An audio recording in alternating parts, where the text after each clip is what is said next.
राजधानी देहरादून, जो कि उत्तराखंड के तमाम मशीनरी यहाँ बैठी है, उनके सामने स्वास्थ्य निदेशालय के बाहर देवबंद से आए हुए चंद एक समुदाय लोगों को यहाँ कब्जा करवाया जा रहा है। साथियों नमस्कार। बीते एक सप्ताह में हमारे द्वारा देहरादून के रायपुर विधानसभा क्षेत्र के स्वास्थ्य निदेशालय से पहले घूम रही सड़क पर अंतरिक्ष विज्ञान केंद्र तक देवबंदी मौलाना सहित बाहरी प्रदेश के मुस्लिमों द्वारा उत्तराखंड सरकार की करोड़ों की भूमि पर अवैध कब्जे को लेकर एक खबर दिखाई गई थी, जिसमें इन बाहरी प्रदेश के लोगों ने सरकारी जमीन पर अवैध कब्जा करके पूरी कॉलोनी और बाजार भी बसा दिया गया है, जिसमें एलआईयू द्वारा तो जानकारी ली गई थी, लेकिन शायद जानकारी शासन प्रशासन तक भी गई होगी, लेकिन फिर भी निर्माण कार्य बदस्तूर जारी है, जिससे लगता है कि कहीं न कहीं कुछ तो पावर है इन बाहर से आए हुए लोगों की। इसी मामले में यूकेडी नेता शांति भट्ट ने सरकार पर निशाना साधा है। उन्होंने कहा कि विगत वर्ष में पहाड़ों में अतिक्रमण के नाम पर पहाड़ियों के ढाबे तोड़कर उन्हें सरकार ने बेरोजगार बना दिया गया था। वहीं देहरादून के तमाम नदी नाले खालों में बाहर से आई हुई बड़ी मुस्लिम आबादी बस गई है, जिसमें देवबंदी मौलाना और बांग्लादेशी भी शामिल हैं। यूकेडी नेता शांति भट्ट ने कहा कि हमारी सरकार अपने आप को हिंदूवादी बताती है। यदि लोग आज की तारीख में सब कुछ सहन करके भाजपा को वोट दे रहे हैं, तो उसकी केवल एक ही वजह है, वो है हिंदुत्व और हिंदूवादी पार्टी के कारण।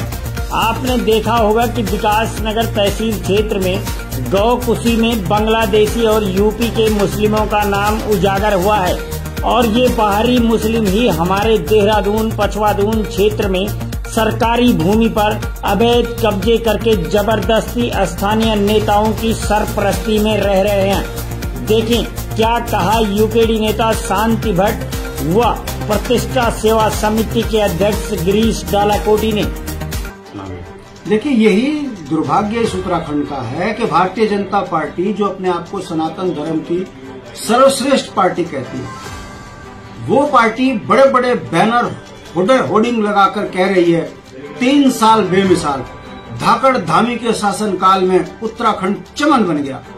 ठीक इसके विपरीत पर्वतीय क्षेत्र में सड़क के किनारे स्वरोजगार करने वाले उत्तराखंड के मूल निवासियों के ढाबे तोड़ दिए गए, ये कहकर कि ये सरकारी भूमि पर कब्जा कर व्यवसाय कर रहे हैं। दूसरी ओर अस्थायी राजधानी देहरादून, जो कि उत्तराखंड के तमाम मशीनरी यहाँ बैठी है, उनके सामने स्वास्थ्य निदेशालय के बाहर देवबंद से आए हुए चंद एक समुदाय लोगों को यहाँ कब्जा करवाया जा रहा है। हम यही बात कह रहे हैं कि भारतीय जनता पार्टी विशेष समुदाय पर टारगेट कर हिंदू सनातनियों को भड़का तो रहे हैं, मगर उत्तराखंड में 1,35,00,000 की जनसंख्या करवाने वाली ये भारतीय जनता पार्टी ये नहीं बता पा रही है कि उत्तराखंड के मूल निवासियों के ढाबे तो उजाड़ रहे हो, मगर देवबंद से, बांग्लादेश से जो विशेष समुदाय के लोग यहाँ अतिक्रमण कर रह रहे हैं, व्यवसाय कर रहे हैं, धामी सरकार उन पे कार्रवाई क्यों नहीं कर रही है? ये साफ है कि जितना उत्तराखंड की जो है डेमोग्राफी चेंज होगी, उतना भारतीय जनता पार्टी को वोट साधने में सरलता होगी। इसीलिए जबरन बाहर के लोगों को यहाँ बसाया जा रहा है और मूल निवासियों को उजाड़ा जा रहा है। 10 साल में पर्वतीय क्षेत्र से 5 लाख लोग पलायन कर गए रोजगार के लिए, और देहरादून, हरिद्वार, उधम सिंह नगर में बाहर के लोगों को बसा दिया गया है। 64 लाख लोगों का ये राज्य था, 85 लाख के बाद 1,35,00,000 हो गए। भाजपा कुछ कर नहीं रही है।